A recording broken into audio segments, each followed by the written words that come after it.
Kesan saya terlalu banyak data disebutkan di situ. Padahal ini soal visi itu. Apa ide di balik data itu? Saya kasih contoh misalnya. Gibran mengatakan ekonomi akan dia tumbuhkan sedemikian rupa sehingga menghasilkan 9 juta lapangan kerja. Justru lebih buruk dari bapaknya. Bapaknya janji 10 juta, ngapain turunin 9 juta? Itu soalnya kan. Tadi itu Gibran atau Pak Jokowi ya? Kok saya tadi bayangan saya Pak Jokowi yang bicara tadi. Ya sebetulnya itu ada teleprompter di depan dan dia hanya ikuti cara Pak Jokowi membuka mulut. Apapun ceritanya, saudara Gibran melakukan aktivitas birokrasi. Jadi mestinya Caimin bilang begini, Mas Gibran, apa tips yang Anda pelajari dari bapakmu? Kan begitu. Tapi saya bisa baca psikologi Caimin juga Pak Mahfud, karena dua-duanya masih anggota kabinet Jokowi, itu masalahnya.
Dari segi penampilan ada vibrasi pada Amin, ada vibrasi pada Mahfud, tapi datar pada Gibran dan agak tegang. Jadi terlihat bahwa dia menghafal, berupaya untuk recollecting the ideas and data di situ kan. Jadi karena nggak luwes itu kan. Jadi berupaya untuk memastikan 4 menit itu seluruh pelajaran tadi siang itu masih ada di kepala sebagai hafalan itu soalnya.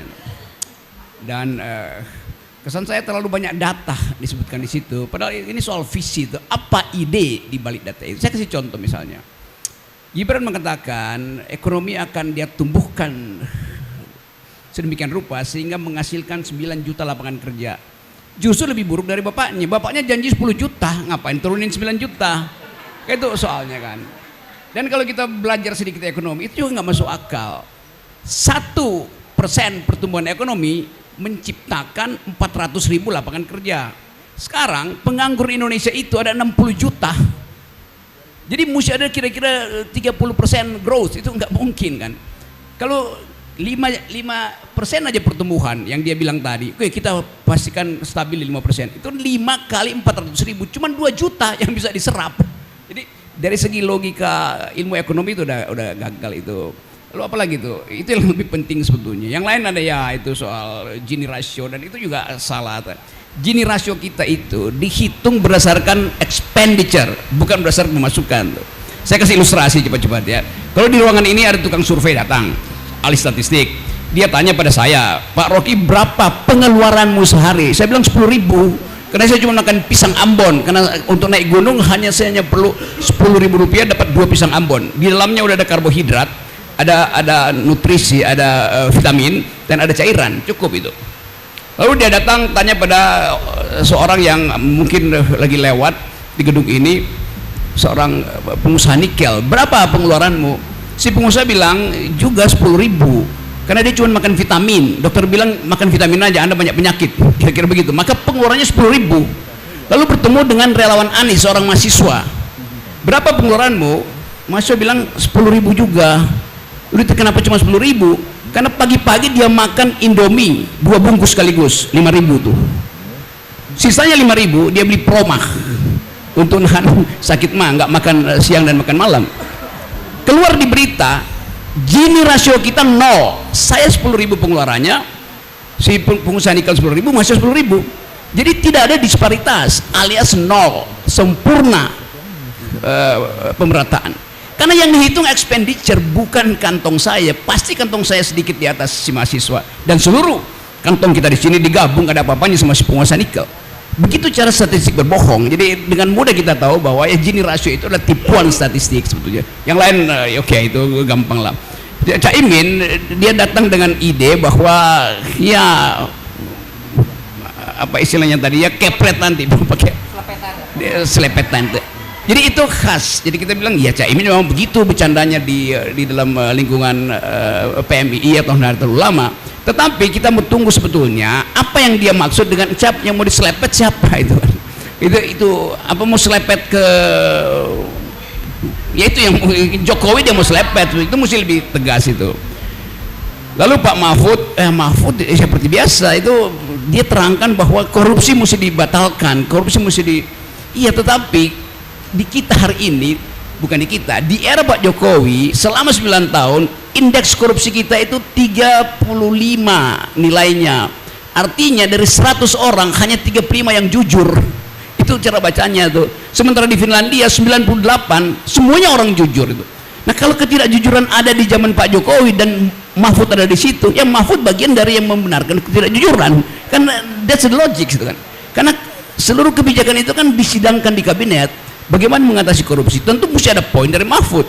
Jadi Mahfud jangan berkeluh kesah tentang hal yang tidak biasa diperbaiki. Oke, tadi itu Gibran atau Pak Jokowi ya? Kok saya tadi bayangan saya Pak Jokowi yang bicara tadi. Ya sebetulnya itu ada teleprompter di depan dan dia hanya ikuti cara Pak Jokowi membuka mulut. Kan setiap pasangan capres cawapres dia mesti ada guiding ideas, ada shaping ideas. Ide utamanya apa? Supaya yang lain ngikut proyek ini, program ini, kan mesti ada ide utama, ide yang menuntun atau program yang akan menyebabkan yang lain ikut. Kelihatannya nggak ada juga, termasuk Caimin. Sebetulnya kita mau tunggu idenya apa. Tetapi memang ini debat yang nggak saling mengulas ide dasarnya. Gibran misalnya terangkan tadi bahwa itu naikin aja tax ratio. Kan mestinya dia konsisten, apapun yang dibutuhkan untuk pembangunan, tax ratio. Tetapi orang bertanya itu tax rasionya dari siapa?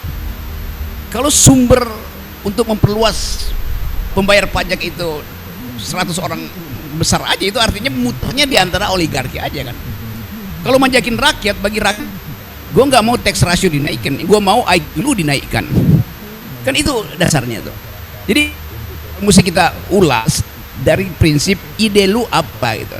Ada soal hilirisasi itu. Iya, kita tahu hilirisasi itu lagi diucapkan pemerintah tuh.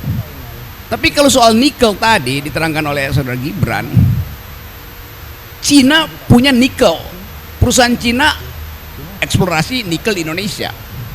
Supaya ampasnya, racunnya nggak nyampe ke Cina, Cina bilang dibersihin aja, namanya hilirisasi.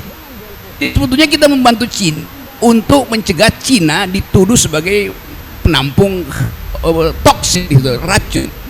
Jadi mesti hati-hati juga. Itu punya kita. Kan nikel itu punya Cina semua yang di sini kan. Jadi itu poinnya tuh. Jadi kalau disebut hilirisasi, ya konsepnya bagus. Tapi itu hanya membantu Cina untuk memperoleh barang yang udah bersih. Itu sebetulnya masalahnya tuh. Karena monopoli dari perusahaan-perusahaan Cina, terutama industri nikel, yang pasti dalam 10-12 tahun ke depan itu kan habis nikel itu kan. Kan dalam hitungan dunia, Indonesia cadangan nikelnya tinggal 12 tahun, mestinya di stop, bukan justru dieksploitasi untuk dijual ke Cina, dan kita bahkan membantu Cina untuk membersihkan nikelnya dulu di Indonesia. Jadi ampasnya tinggal di kita, barang bersihnya pergi ke Cina tuh, itu soalnya tuh. Jadi debat itu selalu mesti ada teknik untuk mengembalikan argumen tuh. Itu cara debat. Nah, Caimin mengumpankan sesuatu yang justru bagian pengetahuan dari Gibran.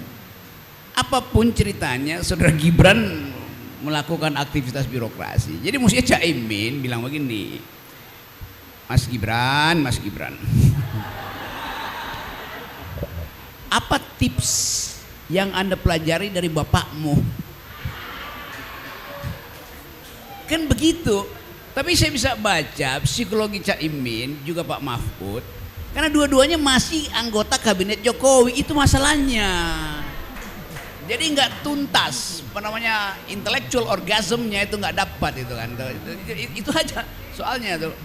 Ya udah, itu hal yang mestinya orang pelajari juga, jadi konsep itu. Jadi nanti saya beritahu Caimin juga bahwa ada hal yang Anda nggak boleh ragu. Ini debat publik itu abaikan semua hal. Mahfud juga begitu, ngajarin teknik membuat hukum, bukan itu masalahnya. Soal lingkungan itu bukan punya Indonesia. Indonesia diajukan sebagai kasus di dalam upaya membuat regulasi global. Itu udah selesai itu. Jadi mestinya Mahfud bilang, saya tinggal copy paste aja yang punya Kanada, yang punya Jepang, yang punya Belgia, kan semuanya itu yang ada di situ. Jadi terlihat bahwa memang kapasitas untuk memikirkan bangsa memerlukan IQ bagus, memerlukan kecepatan berpikir. Nah, kita pelajari itu. Mudah-mudahan yang ketiga dievaluasi betul-betul. Dan saya sudah terangkan kemarin di FNN bahwa nanti Gibran akan ambil poin dari kedudukan dua tokoh ini, Caimin dan Mahfud, yang masih tergantung pada Jokowi. Betul, dia lakukan itu. Jadi Gibran memang ngikutin nasihat dari FNN. Tapi sekali lagi, tetap juga kita tahu Gibran menghafal, itu masalahnya kan nggak ada yang otentik di situ kan. Jadi dari awal kita tahu bahwa ya kita nggak lihat debatnya sebetulnya, kita tunggu siapa yang KO lepas dari isi substansinya. Jadi saya terangkan itu karena sebagai akademisi dan sebagai narasumber FNN, kita mesti jujur membuat analisis itu. Apapun isinya kita mesti terangkan. Bu, bagian ini kacau, bagian ini oke. Tadi Caimin masih mampu untuk membalikkan konsep dia bahwa bukan soal Jakartanya, tetapi modeling itu yang mesti dimaksudkan, dan dengan memanfaatkan kapasitas yang sudah ada di 40 kota yang mirip Jakarta kira-kira kan. Jadi tinggal didorong sedikit soal itu. Nah, Pak Mahfud juga masih nagih soal 7%. Jadi kalau ICOR-nya 4 masih bisa naik 7%. Loh, itu juga absurd. Karena dunia ini bahkan diproyeksi akan turun yang 4,5 bahkan 3,5 tuh. Tiba-tiba Indonesia 7 itu. Lalu dari mana ceritanya tuh sumber untuk menaikkan pertumbuhan itu kan. Jadi kadang-kala juga Mahfud imajinasinya terlalu tinggi itu. Harusnya IQ-nya yang tinggi. Ya mestinya debat itu nggak usah pakai aturan bertanya ke ini, bertanya ke itu. Biarin aja bercakap-cakap di situ kan. Supaya terlihat dinamikanya tuh. Sehingga nggak ada kesempatan orang mau nipu dengan istilah seperti itu kan, istilah yang sangat teknis tuh. Sama-sama kita nggak tahu Nifidek, Fedinik, Nififik. Itu kalau saya sebutin begituan juga. Jadi poin kita mau lihat ketajaman argumen terhadap satu kasus, terhadap satu ide, terhadap masa depan. Nah, itu tidak terjadi karena kan ini masalahnya KPU berupaya untuk oke, kalau yang mau bertanya jangan antara kalian bertanya ke sini. Oke ya. Ini juga soalnya KPU terlalu hati-hati itu sehingga bahkan ngambil dari fishbowl itu ada 10 bowl di situ. Ngapain? Jadi biarkan, kalau bisa tiga-tiganya suruh ngoceh aja di situ, nanti kita yang nilai itu apa yang terjadi di atas panggung. Dan kelihatannya memang Gibran dipersiapkan untuk menjebak, itu masalahnya tuh. Dan Mahfud anggap ya biasa aja tuh. Ternyata Mahfud juga tidak mampu untuk melihat jebakan itu tuh di meja Caimin. Jadi sebetulnya keadaan ini dimaksudkan untuk menguji apakah flow dari perdebatan itu memang udah ada di otak atau masih mesti nyontek-nyontek. Gibran bahkan tentang istilah apa tadi? SGID. Saya Gibran ingin duduk jadi presiden. Kan Caimin bisa bercanda begitu sebetulnya. Jadi soal-soal begituan yang dibikin terlalu tegang di atas panggung tidak plastis itu soalnya. Jadi sekali lagi dalam upaya untuk mencegah terjadinya duel kekonyolan, maka KPU bikin aturan yang justru terlalu teknis gitu kira-kira.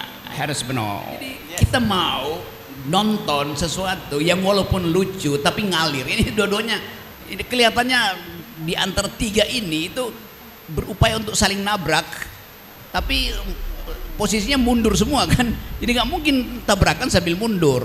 Itu soalnya. Jadi mesti ada pelatihan ilmu retorik, logik, bagaimana cara mengalahkan psikologi, bahasa tubuh, atau mempermainkan suasana, itu nggak ada. Jadi mereka ini mesti banyak latihan di FNN.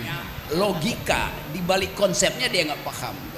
Misalnya soal bagaimana naikin tax ratio, ya bikin perusahaan baru. Lo kalau rasionya tinggi, tax rasionya mau diperbanyak dan sekaligus menaikkan nilai pajak itu, mana ada perusahaan yang mau buka kalau dia udah tahu pajaknya bakal tinggi. Itu konyolnya begituan. Jadi kita belajar sebetulnya bahwa kita mau cari pemimpin di Indonesia yang punya dasar rasionalitas dan punya empati pada ekonomi kerakyatan. Kita mau dengar misalnya Pak Mahfud bilang kita tidak ingin masyarakat itu diasuh secara kapitalis, cukup ada market ekonomi, jangan ada market society. Baru diulas di situ tuh apa latar belakangnya. Oh, Bung Karno bilang begini nih, masa depan dunia itu tergantung pada keadilan ekologi. Kan hal-hal semacam itu yang mestinya kita dengar. Tapi udahlah, kita tahu bahwa kapasitas. Defisit psikologi baik pada Cak Imin maupun pada Pak Mahfud. Defisit psikologi. Sehingga kematangan di pikiran itu terhalang oleh relasi antara dua capres ini yang masih punya portofolio di kabinet. Itu aja masalahnya tuh. Jadi karena itu kita suka terangkan, kalau mau perang itu tanggalkan jejak-jejak mantan, itu masalahnya.